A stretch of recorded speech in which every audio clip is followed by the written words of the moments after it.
要講到頭戴式無線耳機咧，貴為德國頂級音響品牌 Sennheiser 嘅旗艦 Momentum 系列咧，一直都有唔少嘅支持者。不過對上一次推出嘅 Momentum 4都經過咗差唔多有4年嘅時間，唔少忠實用家咧都期待緊幾時會有新一代嘅續作推出。而喺上個月尾咧 ，Sennheiser 就正式發佈新一代 Momentum 旗艦續作 Momentum 5。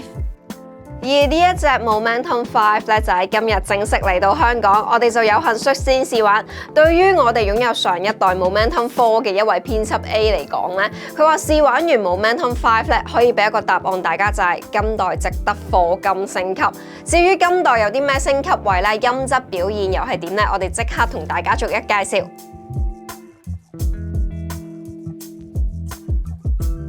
首先呢，循例都同大家睇下今代嘅外形先。就咁睇個耳機盒都比上一代薄咗成1/3，耳機盒面就由上一代嘅印刷 logo 改成圓形鐳射金屬漿，背面呢仲做咗一個凹槽，呢一個設計呢可以喺背囊或者手袋拎出嚟嗰陣呢更加好揸手。耳機盒亦都配有一條 USB-C to C 嘅 cable， 同一條 2.5mm to 3.5mm 嘅 jack cable。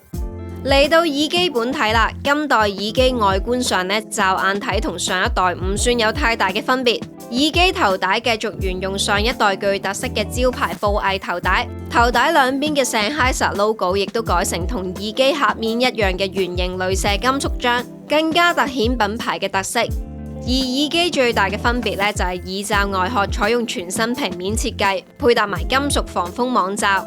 我個人呢，就比較中意今代呢一個設計，望落呢成隻耳機就更加簡約同一體化。雖然今代耳機主體呢都主要採用塑膠物料，感覺上呢就好似少咗份貴氣，但係就換嚟輕量化嘅優點。成隻耳機嘅重量呢 keep 到同上一代一樣，大概係290g 左右。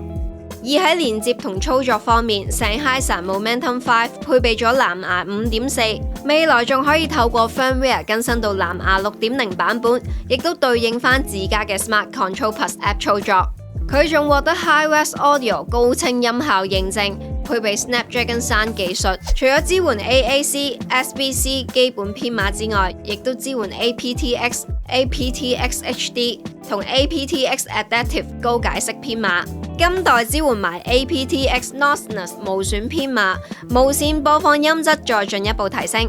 而耳機亦都兼容 BTD78 藍牙發射器，就算你係 iPhone 用家或者裝置本身根本唔支援高規格嘅藍牙編碼，而家只需要透過 BTD78 接收就可以用到 Momentum 5最高規格嘅編碼嚟傳輸播放。另外亦都支援 Jack 同 USB-C 有線連接播放，非常全面。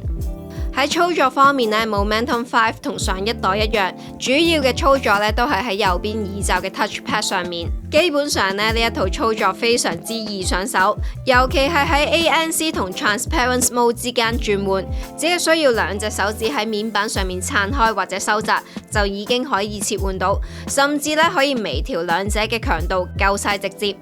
而喺規格方面，今代 Momentum 5喺數字上同 Momentum 4一樣，都係配備咗由 Sennheiser 位於愛爾蘭 Tullamore 嘅傳奇工廠生產嘅 42mm 動圈單元。雖然驅動單元一樣，但 Sennheiser 亦都為 Momentum 5重新調校專屬嘅 DSP 調音。至於聽起嚟係點呢？相信大家都好想知㗎啦。我哋都揀咗3首唔同風格嘅歌，喺刪晒耳機自定 EQ 嘅情況下咧，喺串流平台用無損音樂格式播放俾大家聽下佢哋嘅音質係點。同時咧，亦都揾埋上一代 Momentum 4嚟做個對比，俾大家聽下兩者嘅分別。不過提一提大家啦，由於咧音樂係隔咗幾層過濾先去到大家嘅耳仔，咁同我第一身聽嘅感覺咧係會有啲出入，咁所以咧想達到最佳嘅聆聽效果嘅話咧，就建議大家可以用耳機嚟聽啦。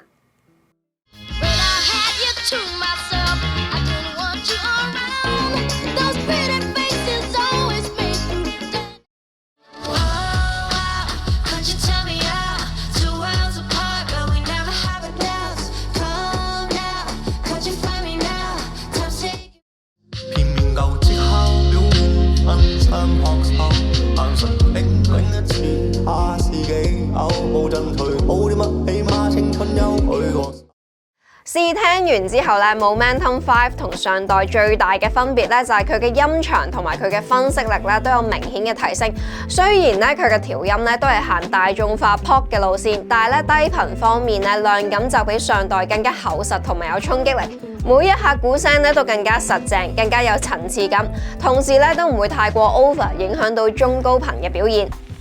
人聲擺位比 Momentum 4更前更集中，而且連歌手運氣嘅細節咧都還原得好清楚。高音方面咧就調得比較明亮，線條感突出，人聲同埋樂器層次分明。就算係一啲多 layer 嘅歌曲咧，細節都可以清晰呈現到。整體嚟講咧 ，Momentum 5最驚喜嘅係可以有開揚嘅音場，動態快速，有飽滿嘅低頻包圍感之餘，層次亦都分明，三頻表現平均。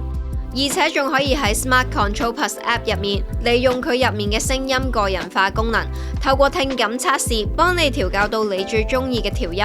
或者透過8個頻段嘅 Graphic EQ 俾你自定義調校，可換性更高。另外新一代嘅 Momentum 5咧，仲特別加入咗空間音訊技術，兼且全面支援 Dolby Atmos。呢個升級咧，除咗等你喺聽歌嗰陣可以瞬間投入到更具立體感同層次嘅沉浸式音樂盛宴之外，平時煲劇啊、睇戲啊，一樣可以完美還原出細膩震撼嘅音質細節，帶俾你面面俱到嘅全方位影音享受。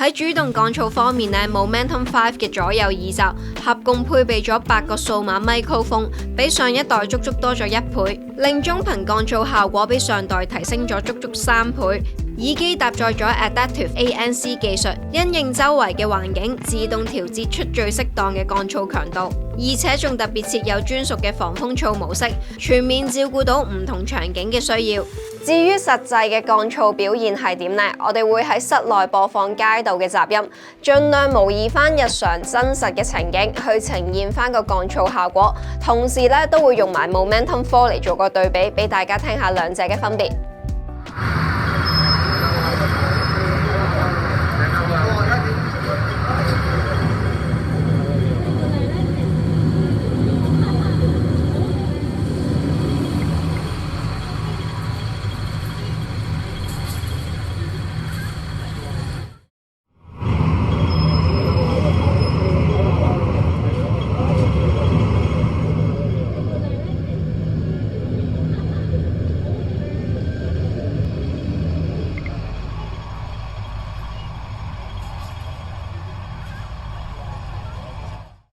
試完 Momentum 5嘅降噪效果咧，再比較埋 Momentum 4嘅降噪效果咧，表現咧係有明顯嘅提升。首先咧 Sennheiser 嘅降噪咧就唔係嗰種一戴咗就會與世隔絕嘅感覺，同時咧都唔會出現好強烈嘅耳壓感嘅。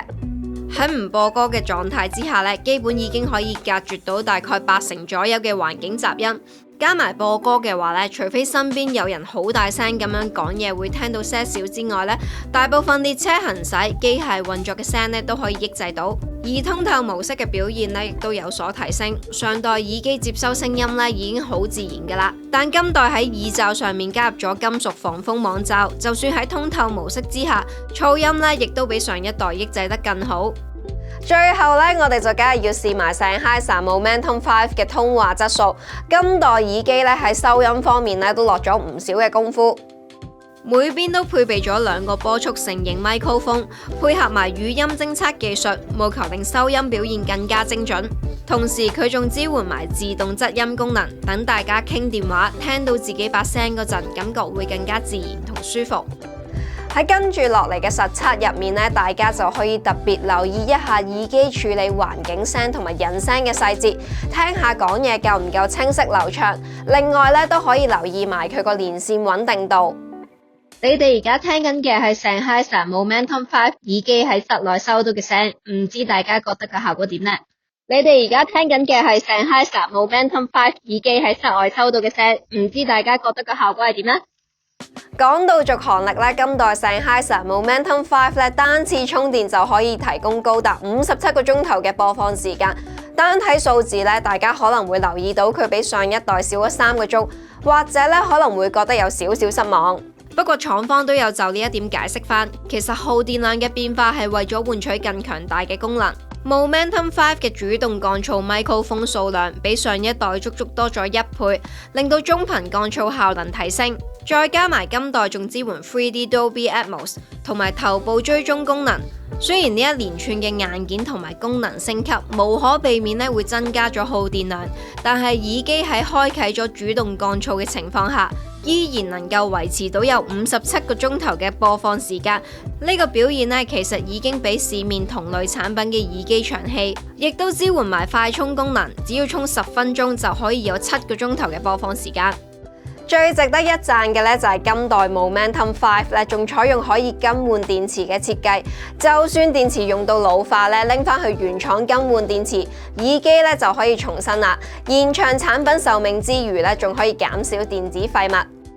總括嚟講呢一隻等咗4年先更新嘅 Momentum 5雖然外觀大同小異，但係內裏嘅升級全部都非常明顯。